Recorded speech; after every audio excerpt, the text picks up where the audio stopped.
The mutants called Damar the Pretender, Weyoun the Dark Knight, Dukat the Dethroned King, and Zial the Princess. Weyoun uses the passive voice transitive, of course. Captain Sisko says that even if he knew with 100% certainty what was going to happen, he would not ask an entire generation of people to voluntarily give up their freedom. Hello, everybody, and welcome to the Seventh Rule with Cirroc Lofton. Good job. Hello. Thanks. My name is Ryan T. Husk. Today we're doing a review of Deep Space Nine, Season 6, Episode 9, Statistical Probabilities, story by Pam Pietroforte, and written by Renee Echevarria, directed by Anson Williams, and this was November 26th, 1997. Where were you? How you doing today, Cirroc? Doing very good. Doing very well. Yeah. The reason we laughed at the beginning there was because that was my second take. That was like just a giant mouthful of words. And in the middle of it, I was like, man, this is going to take forever. So the second time, I think I just kind of sped it up and got through it. You got through it. You did good. Yeah. You did good. Oh, thanks. Very nice. Yeah. So, boy, this is going to be a fun one to talk about, methinks. This is one I do remember from back in the day. I usually remember the last few seasons pretty clearly. And I remember this one because this one's kind of a break from the norm. And it feels like it's one of these bottle episodes that don't really affect future episodes, right? It does. But it definitely Initially. does. Yeah, but then it definitely raises the stakes and is very much interwoven into the overarching story of Deep Space Nine. Which I thought was very clever, their Yes. approach to weaving in the main overarching story into this singular episode. Very good weave, very good tie-in. When it started out, I was like, "What? Who are these people? Like, what is this episode? Who are these guys? Am I just a different alternate universe or something?" So it was funny because I think very rarely, if not ever, in the show have we seen the show start off with completely non-regular characters, right? Good point. All new characters in right in the beginning. I don't remember seeing that without at least one major star in the opening scene. Right. Of course, Bashir came in at the end, but right in the beginning, I was like, "Who are these people? Somebody explain what's going on. What did I miss? Am I on the wrong episode? Is this to be continued? Is this second half?" Yeah, a little bit of that was going on. But I did like the episode. I thought this guy who played Jack, the kind of neurotic actor in the beginning in the opening scene. Yeah. That guy. Yeah, if he did that I was watching him do his performance in the opening scene, and I was thinking, I know he did that during the audition. Yeah, I was thinking the same. And as an actor, you know how it is when you go into the audition room, and if you have that one little thing that separates you from everybody else, that for example, this neurotic tick that he had, I thought it added so much to the delivery, to the performance. It just made him feel like he was written, which is this really kind of genius kind of character who's also kind of off. So I love that sound effect or whatever it is that he kind of added to the character. Yeah. And I wonder if, because clearly in the description, they kind of explain what he is when he's auditioning. And I wonder if he thought, I need to give myself a tick, something, whether it's a scratch, whether it's a this and yeah, like you're saying, the people that are casting, they always say the same thing, somebody that gives us something different or somebody that gives us something memorable. And so many times when you get a role and you say, if you get the chance to say, well, what, why did I get it? Or what did I do in the audition? They say something to the effect of, well, you're the one that gave us something different, and then it makes you think, God, that must be painful to sit through 20 people doing the same thing. But it's true. It's like when you see 20 people doing the same thing and one person does something different, you go, huh, even if it's not necessarily the right thing, it still makes Mhm. them stand out. And then you're like, well, I can work with this. I can coach them into what I'm envisioning. At least this person can do something different, you know? Yeah, and I have a couple of stories in that department. One is a friend of mine went on an audition, and he said that at a certain point during the scene, he he basically jumped on top of the casting director's desk and cleared off whatever was on the desk, threw it on the floor, and grabbed him by the And it collar. worked. It was a bold move, It but it is. was part of the scene. But that worked and got the person the job because it was just like so intense. They're grabbing the casting director's collar in their face and adding to the intensity of the moment. So those kinds of things, those kind of decisions as an actor can work for you. I'll Mhm. give you another example. After we did, well, kind of overlapping, but during the final year of Deep Space Nine, I went out for an audition for the Showtime show, The Hoop Life, which I eventually Yeah. booked and was starring in. But when I went out for that audition, I remember specifically bringing my basketball. Very And good. so I keep a basketball in my car, and as I was going up to the audition, I just said, hey, you know what? Let me bring my basketball with this, a Yeah. basketball show, right? So I come into the audition room dribbling a basketball, and I was the only person in the waiting room with a And basketball. everybody else is thinking, shit, I should have done that, Yeah, right? It seems so obvious once you see right, it. right. It seemed obvious once you see it, Yeah. and so it was the perfect prop. It just made it, just all blended together. I'm dribbling the ball. They can see my ball handling skills Yep. in the office You as can well. demonstrate that you can play. Plus, a lot of times, if Yeah. you have something in your hands, it gives you something to focus on. It gives you something to focus your Yeah. energy on. Mhm. Yeah. That was And brilliant. also, yeah, it was a brilliant move. I booked the job. It was great. And I said, wow, that basketball was the move. That was the move. I hope you still have your And lucky basketball. I still have it. Nice. And so those are the kinds of just decisions, that are choices that you make as an actor before you go into the room. It could be what you wear. It could be, making the choice to put on a police officer's outfit if you're going out for something like Sure. that. Just that little extra bit could make the difference between you getting the job and not, because you walk in there and you're already looking for the part. They're like, oh well, Mhm.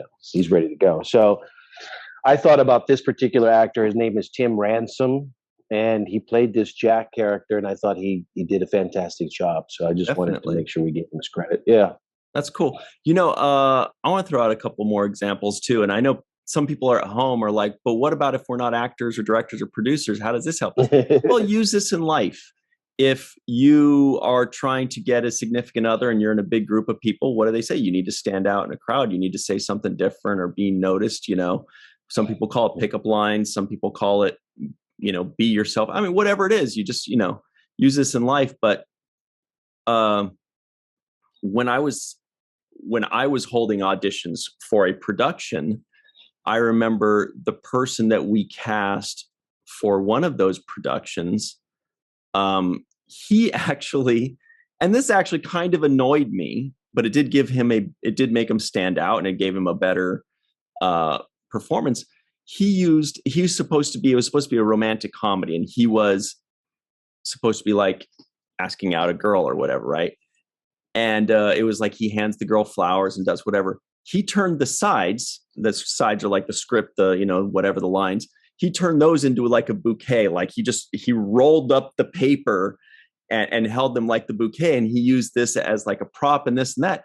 And it worked for the performance. But I was annoyed because I'm like, hey, dude, we didn't print out a lot of these sides, man. Now that one's ruined and other people that are so sometimes you're actually screwing over the other people that are Yeah. auditioning, but it's a dog eat dog world, right? Another one was there was a lady that was auditioning to be an alien, and just like what we said, she was the only one that did something different. Everybody else was trying to be like this magnanimous alien and whatever like that, and she took it in a comedic direction. She just acted like a weirdo, and they're like, okay, cool. One that I did was when I was auditioning, And there was this one line where he's supposed to play like, it's gonna be a tough one to believe that I could audition for this, but it was supposed to be like the douchey guy at the office, like the guy that says, I know, like, the guy that's like in the office building that's just like, oh, that's Henry or whatever. And there was just one line where somebody says like, oh, do you want some donuts? And the line was sprinkles, cool, right?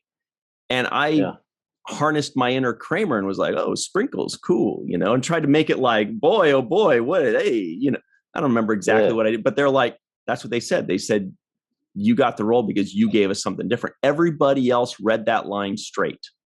They gave nothing to it. And they're like, we tried to write a comedic line and nobody read it as comedy. You read it as comedy. There you go. Anyway, this guy clearly did that. And now he's going to come on the show one day and be like, no, that was a director decision. And well, that's a good segue to the director, which is actually another person that I wanted to talk a little bit about. Yeah. Anson Williams. Very nice. And Anson Williams, I saw his name and I said, where have I seen this guy? And I never worked with him. Obviously, I'm not in this episode, but I never worked with him. But I looked him up and turns out he played on Happy Days, and he was Potsy on Happy Days for 10 years or so. So nice little segue there. Maybe he did give some direction to the actor and said, hey, add this little tick to it. But it seemed too ingrained in his performance that I think it's something that he brought to the table when he auditioned for this role. And it certainly made it work. He also, I remember seeing him a few times, and I don't remember if it was only in Star Trek. Obviously, Happy Days is what he's known for, but he also directed It's Only a Paper Moon. So we are going to see the second Deep Space Nine episode that he directed. Oh, wow.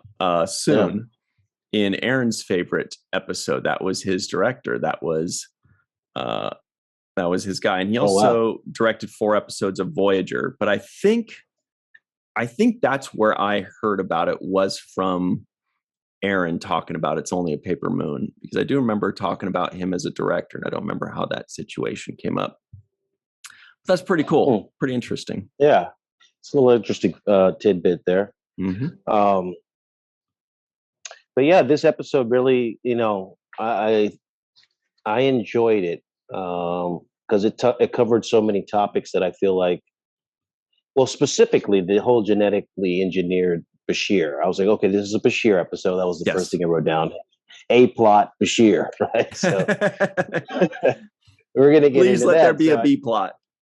Yeah, and then I was thinking, I hope there's a B plot.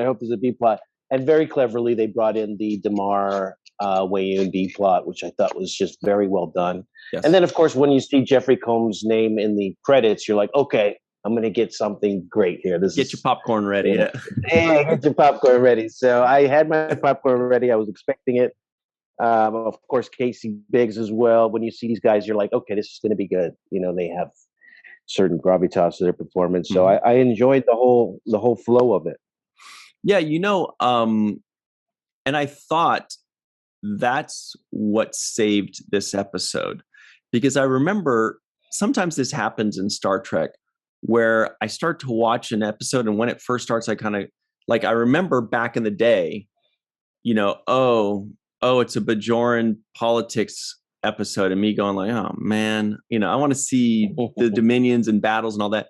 Yet by the end of the episode, I found myself entertained and invested in the episode, because they figured out a way to make it important to us, whether it's, Kira's, emotional journey, or whether it has political implications, or they raise the stakes. In this case, they did that too, because I remember when I first saw it way back in the day going like, what is this? I don't care about these guys. They're kind of annoying and weird. And that's not why I watched this show. And again, when it came on, I was like, oh yeah, I remember these guys, it's kind of 50-50 for me. Right. But they found a way, they raised the stakes. Now it's about, holy shit, 900 billion people are going to die. We're going to lose to the Dominion. these guys are faced with the dilemma of, hey, if we just go betray the Federation, then only 2 billion people will die and the Federation will lose immediately and it'll save a ton of lives. And all these things like make sense and we get it. And it does have important implications. The stakes are raised.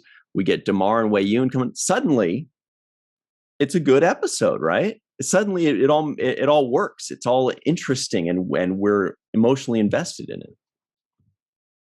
Absolutely. And the other thing I thought was interesting was just a little bit of the background about, I was trying to put myself in the time period. This was in 97, 98? Yeah, 97. 97. And I'm thinking in 97, what were we discussing in society? And one of the topics that kind of goes into my head is it was around or about that time when cloning sheep was a big deal. Do you remember when that was a topic? And they were talking about whether we should or should not clone animals like sheep or whatnot. Interesting. And playing with genetics in that sense. And it became a big issue of morality about whether people should alter genetics and try to, quote unquote, play God, or if we should just, leave things natural as they are. And I believe that was one of the impetus for writing this episode. I think that's the conversation around genetic manipulation was really heavy at that time. A lot less so now. It's kind of, more accepted because, we've mapped the human genome and we've kind of, have all of these advanced ways to use genetics to improve people's lives. But at this time, it was a real debate about whether it was the right thing or wrong thing to do, Mm-hmm. Yeah, I remember my physiology teacher was, and this is all 90s kind of stuff. He said like, we're going to be mapping the human genome. We're going to be doing all this stuff. But, he was saying it's going to take X amount of years. And anytime when you're a kid and somebody says X amount of years, you go, that's just going to be, whatever it was, 9 years, 15 years, something like that. You're like, why do I even care now? This is going to take But now fast forward and it's all been completed. Now we're like, wow, that was, that happened already. But you're right. In the 90s, it was all about, these genetics and the fact that they were going to start being able to count things and figure things out and reproduce things and map things out. And there were those discussions where we're like, what are the implications of this technology? Right. If I'm not mistaken, they started, the idea of test tube babies or these kinds of, they were really playing in the idea of genetically manipulating childbirths and whatnot. And so all of this stuff was new ideas. They, being inseminated in these different ways and that wasn't really a normal thing to do at the time, So this was the beginning of it. And I like the way that they get into it. Now, they mentioned a word, they called it the eugenics war. Yeah. I thought that was interesting. And of course, I had to look back up into the eugenics history.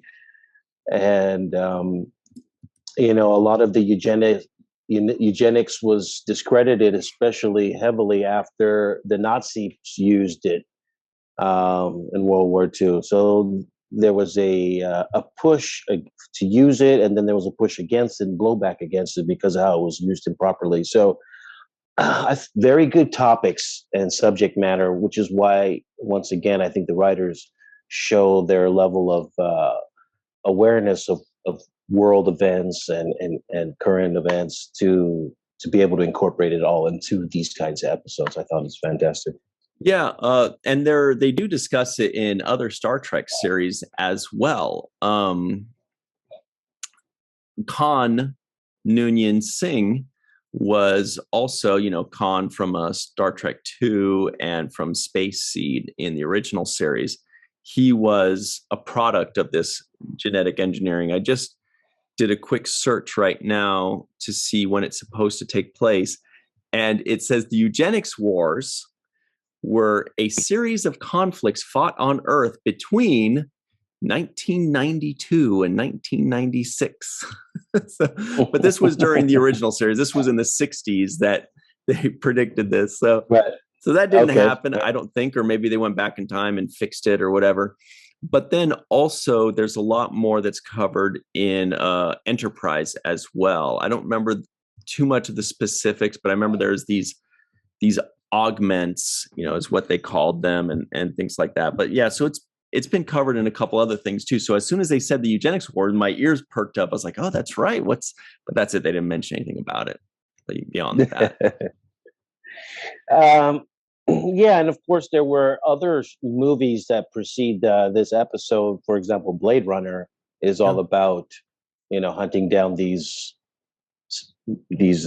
mutants, quote unquote, right? And so there was always some kind of, we were headed in the direction of the thought of genetically engineering and modifying people and cyborgs. Terminator obviously dealt with the cyborg issue, and so there was a lot of interest in that department. So this is just another way to deal with it, but I thought they dealt with it in a more practical way, as far as not making it so much about that, but taking that as the baseline of this story, and then making it about the Dominion and them being smart enough, these whiz kids that are able to calculate all these probabilities. So definitely like the way they attack this particular issue and this subject matter. So we got to jump to our break real quick. We'll talk a bit more about this, and we'll be right back on the seventh rule.